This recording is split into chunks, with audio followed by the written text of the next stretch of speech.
भूर्भुवः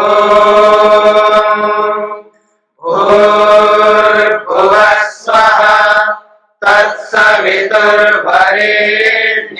भर्गो देवस्य धीमहि धियो यो नः प्रचोदयात्।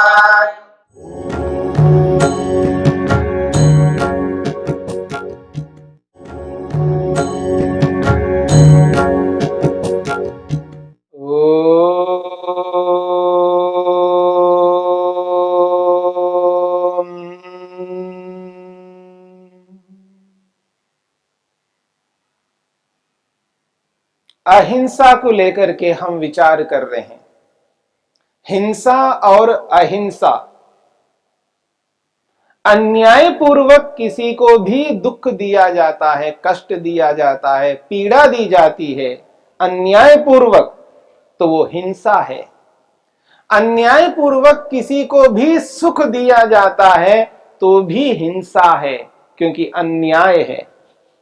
न्यायपूर्वक किसी को भी दुख कष्ट पीड़ा दिया जाए या किसी को भी सुख दिया जाए वो अहिंसा है, क्योंकि वहां पर न्याय है।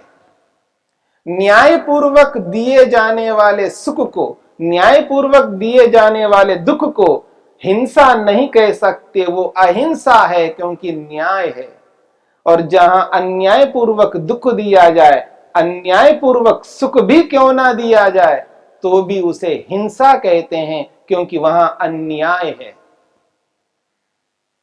और कुछ ऐसे लोग हैं इस संसार में, अपने सुख के लिए दूसरों को पीड़ा देते हैं, कष्ट देते हैं, दुख पहुंचाते हैं। जैसा कि मैंने आपके समक्ष रखा है, यो अहिंसकानि भूतानि हिनस्ति आत्म सुखेच्छया स जीवश्च मृतश्चैव न क्वचित सुखमेधते। जो अहिंसक प्राणियों को दुख कष्ट पीड़ा देता है अपने सुख के लिए, वो इस जन्म में जीता हुआ भी, वर्तमान में इस शरीर में रहता हुआ भी सुखी नहीं हो सकता, वो मरने के बाद भी वो सुख को प्राप्त नहीं हो सकता। इसलिए कहीं ना कहीं ये जो दूसरों को कष्ट देने वाले होते हैं, दूसरों के प्रति अन्याय करने वाले होते हैं, जो गलत काम करने वाले होते हैं, उनको डर लगता रहता है, उनको भय होता है। इसलिए वो लोग डर से, भय से इस बात को समझते हैं, जानते हैं कि हम गलत करते हैं, दूसरों को दुख देते हैं, कष्ट देते हैं, पीड़ा देते हैं। इसलिए वो लोग क्या करते हैं, उसको कम करने के लिए, उसको बचने की चेष्टा करने के लिए वो लोग दान पुण्य करने लगते हैं। यानी मैंने किसी को कष्ट दिया, पीड़ा दिया, सताया, मारा, पीटा, अन्याय किया, अब इससे मैं बचना चाहता हूं। उनको भय लगता है, अंदर से आत्मग्लानि होती है। इसलिए उसको कम करने के लिए या उसको बैलेंस करने की इच्छा से दूसरों को दान करने लगते हैं।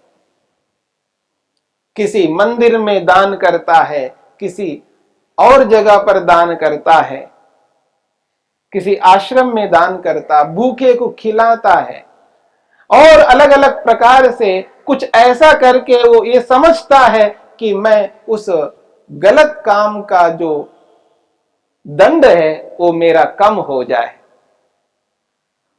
देखिए, दान करना गलत नहीं है, पुण्य कर्म करना गलत नहीं है। किसी आश्रम, गुरुकुल, मंदिर आदि में जाकर के दान पुण्य करना ये गलत काम नहीं है, अच्छा काम है, करना चाहिए। लेकिन मनुष्य की प्रवृत्ति को देखिएगा, उसकी प्रवृत्ति को पकड़ने का प्रयत्न करिएगा। एक ओर से व्यक्ति गलत काम करता जा रहा है और दूसरी ओर से थोड़ा बहुत दान पुण्य करके वो ये समझता है कि ये जो मैंने गलत किया है वो माफ हो जाएगा। वो माफी के लिए, गलत कर्मों का फल ना मिले उसके लिए वो दान पुण्य करने लगता है, ये गलत होता है। परम पिता परमेश्वर न्यायकारी है, वो किसी को नहीं छोड़ता है। यदि आपने, हमने, सबने अच्छे कर्म किए हैं, उन अच्छे कर्मों का फल निश्चित रूप से ईश्वर देगा। और हमने यदि पाप किया है, अनुचित किया है, हिंसा की है, तो निश्चित बात है उसका भी फल देगा, उतना ही देगा जितना आपने किया है। जितनी हिंसा की है उतना ही फल उसका मिलेगा। और आप उसके बदले में यदि किसी को आप दान करो, पुण्य करो, इस तरह के कर्म करो जिससे आप ये समझो कि जो मैंने हिंसा की है वो कम हो जाए, वो ना मिले, ऐसा नहीं हो सकता। उस हिंसा का फल पूरा मिलेगा, उस दान पुण्य का फल भी पूरा मिलेगा। वो अलग कर्म है, ये अलग कर्म है। इस बात को समझने का प्रयत्न करना। यदि आपको ऐसा लगता है कि कुछ करना चाहिए दूसरों के लिए, तो ऐसा करो जिससे आपको बहुत बड़ा फल मिले। किसी महापुरुष ने कहा है, बहुत सुंदर शब्दों में कहा, वो कहते हैं, न भू प्रदानम, न सुवर्ण दानम, न गो प्रदानम, न तथा अन्नदानम, यथा वदन्तीह महप्रदानम, सर्वेषु दानेषु अभय प्रदानम। बहुत बड़ी बात कही है। किसी महापुरुष ने कहा, न भू प्रदानम, अरे किसी को कुछ देना है तो भू प्रदानम, कोई जमीन देकर के खुश नहीं होना। न भू प्रदानम, आपको ऐसा पुण्य नहीं मिलेगा, आप कितनी ही भूमि देते रहो, दान करते रहो, सारी भूमि दे दो, इतना पुण्य नहीं मिलेगा। न सुवर्ण दानम, आज सोना इतना महत्वपूर्ण हो गया है, सोने का जो मूल्य है वो बढ़ता ही जा रहा है। यदि कोई सोचे कि सुवर्ण दानम, सुवर्ण का ही दान करूं, उतना पुण्य नहीं मिलेगा। न सुवर्ण दानम, न गो प्रदानम, यदि कोई गाय को भी दान के रूप में दे देता है। न तथा अन्न प्रदानम, यदि कोई समझे कि भूखे लोग हैं उनको अन्न का दान करूंगा। चाहे आप भूमि का दान करो, सोने का दान करो, आप गाय का दान करो, चाहे आप अन्न का दान करो, आप वस्त्र का दान करो, आप किसी भी चीज का दान करो। यथा वदंतीह महप्रदानम, जैसे महापुरुष लोग कहते हैं, इस दुनिया में सबसे बड़ा कोई दान है, सर्वेषु दानेषु अभय प्रदानम, सभी दानों में सबसे बड़ा दान, महादान यदि कोई है वो है अभय प्रदानम, दूसरे को अभय प्रदान करो, उसको भय मुक्त कर दो, भय रहित कर दो। अभय प्रदानम, अभय रूपी दान को सबसे बड़ा दान माना है। किसी को आप भय मुक्त कर दो, उसके अंदर जो भय है उस भय को हटा दो। सबसे बड़ा भय आदमी को लगता है मृत्यु का, मृत्यु भय। और आज व्यक्ति मानव की गाजर मूली की तरह मारता जा रहा है। पता नहीं व्यक्ति के दिमाग में क्या आया है, पता नहीं क्या वो सोचता है, क्या करना चाहता है, वो किसी को ऐसे ही मारता जा रहा है। यदि जीवन प्रदान करो, अभय प्रदान करो, उसको, उसके प्राणों की रक्षा करो। अभय प्रदानम, यदि अभय दान आपने कर दिया तो समझ लेना वो महाप्रदानम, वो सबसे बड़ा दान है।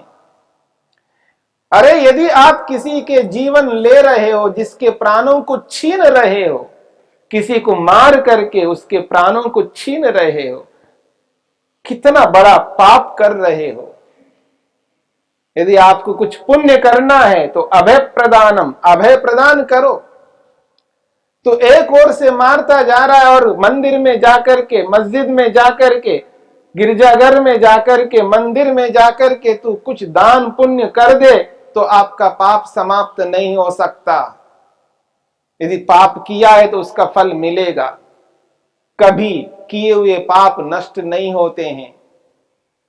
यदि तुमने मारा है तो निश्चित बात है तूने हिंसा की है, उस हिंसा का फल अवश्य मिलेगा। हाँ, यदि तुझे कुछ पुण्य कर्म करना है तो ऐसा पुण्य कर्म करो, ऐसा व्रत लो कि मैं किसी की हिंसा नहीं करूंगा, अभय प्रदान दो, सबको भय से मुक्त करने का व्रत ले लो, अभय प्रदान करो, किसी की हिंसा न करने का व्रत लो। अगर हम हिंसा नहीं करते हैं तो समझ लेना हम उन्हें अभय का प्रदान किया है, अभय का दान दिया है। अभय प्रदानम, अभय का दान करना, उनको भय मुक्त करना, ये सबसे बड़ा दान है इस दुनिया में। इसलिए किसी के प्राणों का हरण न करो, किसी को प्राण दान दो, उसको प्राण दो, जीवन दो। महापुरुष का ये वचन है, न भू प्रदानम। जमीन देकर के बहुत बड़ा काम आपने नहीं दिया, बहुत बड़ा काम नहीं किया। सोने का दान, सुवर्ण का दान देकर के आपने ऐसा कोई बड़ा काम नहीं किया। गाय दान देकर के आप बहुत बड़ा काम नहीं कर रहे आप। यदि अन्न दान करके आप बहुत बड़ा काम नहीं किया। यदि दुनिया में किसी को आप कुछ देना चाहते हैं तो अभय प्रदानम, अभय दो, उसको सुरक्षा प्रदान करो, उसको जीवन प्रदान करो, यही सबसे बड़ा दान है। इसका यह अभिप्राय नहीं है कि किसी को भूमि का दान ना करना। हाँ, आप अभय प्रदान करते हुए, उनको भय से मुक्त करते हुए फिर देते रहना जो देना है, जो आपका सामर्थ्य है। अरे एक ओर से प्राण हरण कर रहे हो और एक ओर से सोना चांदी बांट रहे हो, एक ओर से प्राण हरण कर रहे हो, एक ओर से किसी को कपड़ा दे रहे हो, एक ओर से किसी का प्राण समाप्त कर रहे हो और एक ओर से आप अन्न का दान कर रहे हो। किस काम का ये? आप हजारों प्राणियों का प्राण हरण करते जा रहे हो एक ओर से, और जाकर के 100-200 लोगों को अन्न प्रदान कर रहे हो। ऐसा अन्न प्रदान करना किस काम का? आप हजारों के प्राणों का हरण कर रहे हो। इस बात को समझने की चेष्टा करनी है। प्राण दान करना इस संसार में सबसे बड़ा दान है, इसलिए प्राण हरण मत करो।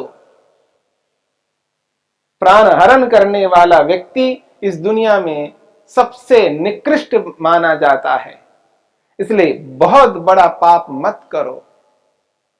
प्राणों का हरण करना सबसे बड़ा पाप है, इसलिए इसका फल भी सबसे बड़ा मिलेगा। इसलिए दुख से बचना चाहते हैं, दंड से बचना चाहते हैं, तो अभय प्रदान करो, दूसरों को जीवन प्रदान करो, दूसरों का प्राण हरण मत करो। यही ऋषियों का संदेश है। इसलिए महर्षि चरक ने आयुर्वेद में बहुत बड़ी बात कही, अहिंसा प्राणिनाम प्राणवर्धनानाम उत्कृष्टतमम एकम। महर्षि चरक ने आयुर्वेद में एक बहुत बड़ी बात कही, अहिंसा प्राणिनाम प्राणवर्धनानाम उत्कृष्टतमम एकम। वो कहते हैं प्राणी नाम, जो प्राणी हैं, जो प्राणों को धारण करते हैं, मनुष्य हो और मनुष्येतर योनियों में रहने वाले प्राणी, वो प्राणी मात्र के लिए कहा जा रहा है प्राणी नाम। प्राणवर्धना नाम, उनके प्राणों को बढ़ाओ। कैसे? अहिंसा से। अहिंसा से हिंसा ना करके प्राणियों के प्राणों को बढ़ाते जाओ, और ऐसा करना उत्कृष्टतमम, ये सर्वोत्कृष्ट उपाय है। जितने भी अच्छे काम हैं, जितने भी पुण्य कर्म हैं, जितने भी श्रेष्ठ कर्म हैं, उन श्रेष्ठ कर्मों में सर्वश्रेष्ठ कर्म यदि कोई है तो आप प्राणियों के प्राणों को बढ़ाओ, यानी अहिंसा करो, अहिंसा का पालन करो।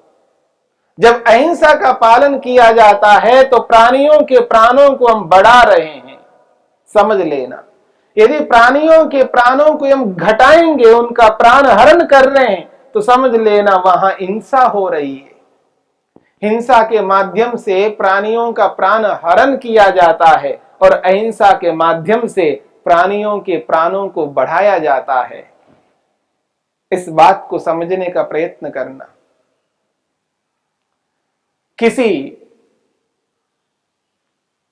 किसी बात को यदि समझना हो, किसी भी विषय को समझना हो तो ऋषियों को समझ लो, ऋषियों को अपने समक्ष रखो। ऋषि प्राणी मात्र के कल्याण के लिए काम करते हैं।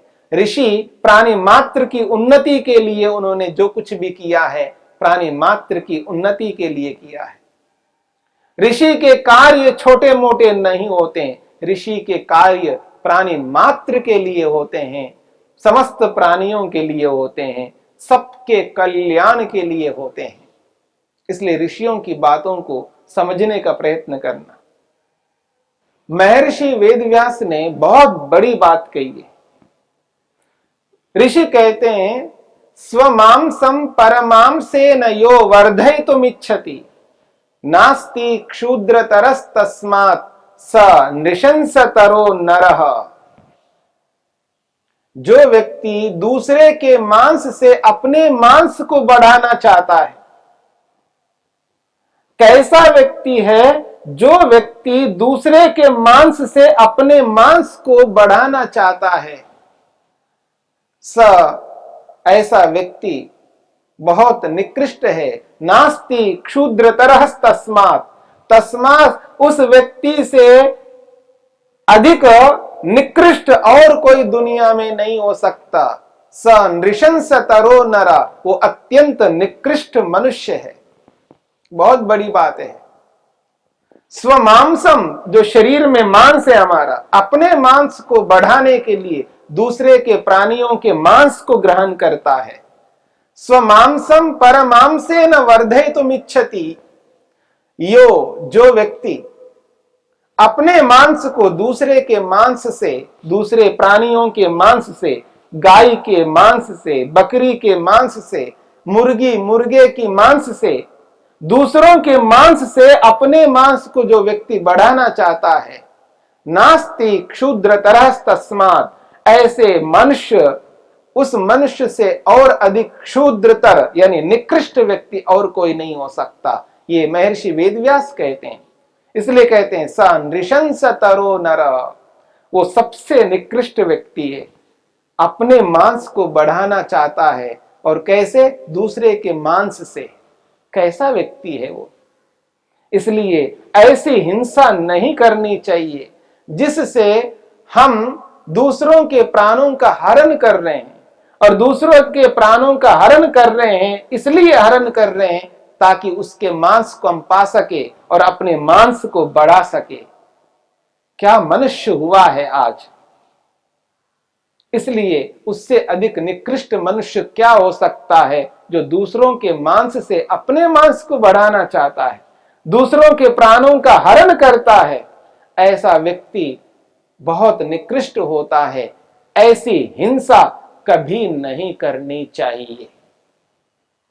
तो अहिंसा को समझना है, समझ करके अहिंसा को अपने जीवन में उतारना है, जिससे हिंसा से बचते हुए अपने मन को शुद्ध पवित्र बना सके और शुद्ध पवित्र मन के माध्यम से हम विवेक ख्याति को, अविप्लव वाली विवेक ख्याति को पा सके और अपने प्रयोजन को पूर्ण कर सके।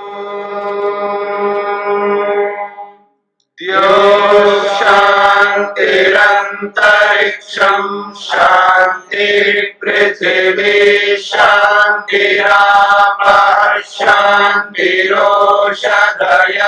शांति वनस्पतयः शांतिर्विश्वे देवाः शांतिर्ब्रह्म शांति सर्वं शांति शांतिरेव शांति क्षमा शांतिरेधि।